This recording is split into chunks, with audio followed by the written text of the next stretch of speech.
कहानी की शुरू होते ही हम एक लड़की को पिलर से बंधा देखते हैं। उसे किडनैप किया गया था। किडनैपर जैसे ही उसके पास आया वो रोने लगी, गिड़गिड़ाते हुए अपनी जान की भीख मांगने लगी। मुझे छोड़ दो, इसके बदले तुम्हें जितने पैसे चाहिए मैं दूंगी। पर किडनैपर बोला चुप चुप कर जाओ, पैसों के नहीं तुम्हारे खून तुम्हारे जिस्म की भूख है मुझे। ये कहकर वो उसे खोलते हुए एक दूसरे रूम में ले जाकर चेयर से बांध कर देता है और जोई अपने कैंप में वापस सोने के लिए चली जाती है। ये लोग सो गए और आधी रात में हमने देखा कि एकदम से कोई जोई के पीछे आकर खड़ा हो गया और उसने जोई का मुंह पकड़कर उसकी गर्दन तोड़ के उसे मार डाला।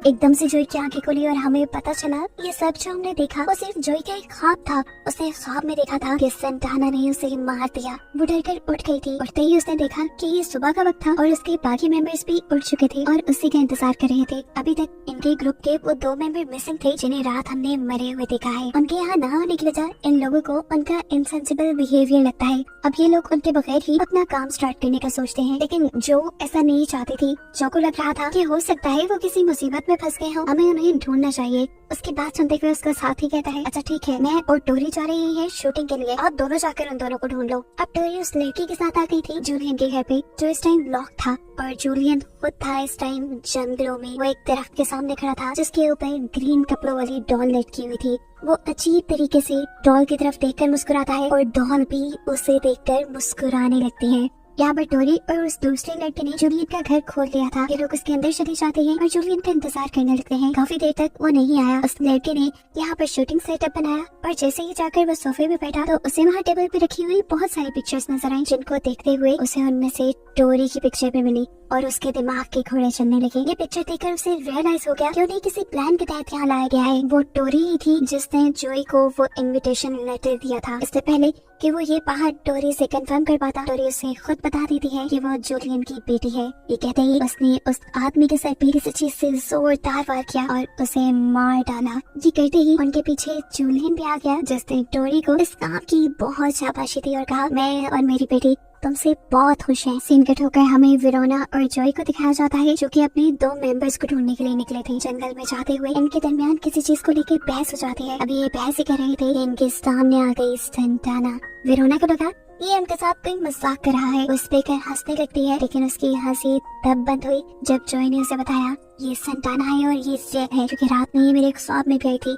अगर हमें बचना है तो भागना पड़ेगा। वो दोनों भागने लग जाती हैं और तभी जॉय को एक शॉर्टकट नजर आता है। वो वेरोना का आवाज देती रह जाती है इधर से भागो, लेकिन वेरोना उसकी एक नहीं सुनती और ऐसे ये दोनों अलग हो जाते हैं। अब जहाँ से जॉय भाग रही थी उसके पीछे एकदम से जूलियन आकर उसके मुंह पे कपड़ा रख के उसे बेहोश कर देता है, जबकि वेरोनिका एक ओल्ड घर के अंदर छुप जाती है। वो जिस घर में थी इसी घर के अंदर तो उनके दोनों साथियों की लाशें थी, जिन्हें देखकर वेरोनिका का तो हाल ही बुरा हो गया। इससे पहले कि वो कुछ सोच लिया करती, उसके पीछे सेंटाना आकर उसके सर पे मारते हुए उसे बेहोश कर देती है। अब वेरोनिका और जोई को जब होश आया तो वो दोनों जूलियन के घर पे थी। जो यहाँ पर जब अपने एक दूसरे साथी की डेड बॉडी देखती है तो उसकी भी हालत बुरी होने लगी। उसे अपना यहाँ आने वाला फैसला सबसे बुरा लग रहा था, क्योंकि इस फैसले ने उसके दोस्तों की जान ले ली थी। सब मर गए थे, लेकिन तभी इन दोनों के सामने आ जाती है टोरी, जिसे जिंदा और सही सलामत देखकर ये हैरान हो जाते हैं। और टोरी उनसे कहती है हैरान होने की बात नहीं, मैं ये तुम्हें यहाँ लेकर आई हूँ। वो अब अपनी जूलियन के साथ बचपन की फोटोज दिखाती है। पिक्चर्स में जूलियन और उनके साथ सेंटाना भी थी। उसकी सारी बातें सुनकर वेरोनिका उसे बद्दुआएं देने लगी थी,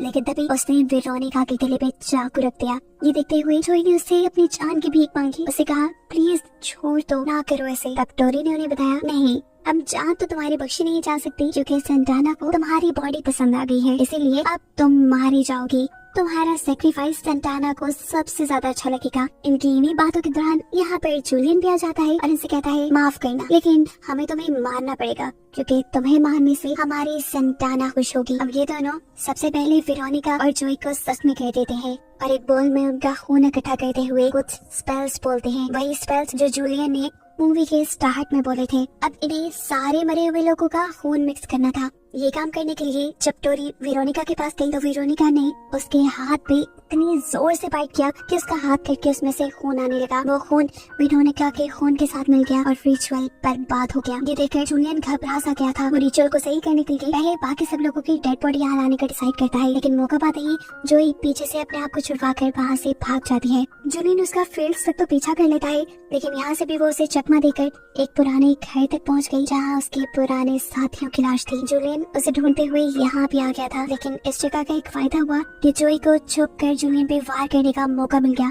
जैसे ही जूलियन उसके सामने आया, उसने यहाँ पड़े हुए एक स्टील रॉड से उसे मार डाला। उसे मारते ही यहाँ पे टोरी आ गई, जो अपने डैड को मरा हुआ देखकर बहुत दुखी हो चुकी थी। इससे पहले कि वो जोई को कुछ कहती, जोई उसे भी मार देती है। अब वो बुरी तरह रो रही थी, क्योंकि वो जानती थी ये सब जो उसने किया वो उसने खुद नहीं किया, बल्कि उससे शैतानी ताकतों ने करवाया है। अभी वो ये सब सोच रही थी कि एकदम से उसके सामने सेंटाना आ गई और सेंटाना ने उसे गले से पकड़ते हुए मार दिया। इसके बाद सेंटाना ने अपना रिचुअल खुद पूरा किया और सभी लोगों का खून मिलाते हुए अपने आप को एक ह्यूमन बॉडी के अंदर चेंज कर लिया। कहानी के आखिर में दिखाया जाता है कि सेंटाना अब इस आइलैंड पे अकेले ही रहती है। जोई और उसकी पूरी टीम मारी जा चुकी है, जबकि सेंटाना जोई जैसे और मासूम लोगों का इंतजार कर रही है ताकि उसकी शैतानी ख्वाहिशात पूरी हो सके। और बस इसे ही बताते हुए ये कहानी यहाँ खत्म हो जाती है।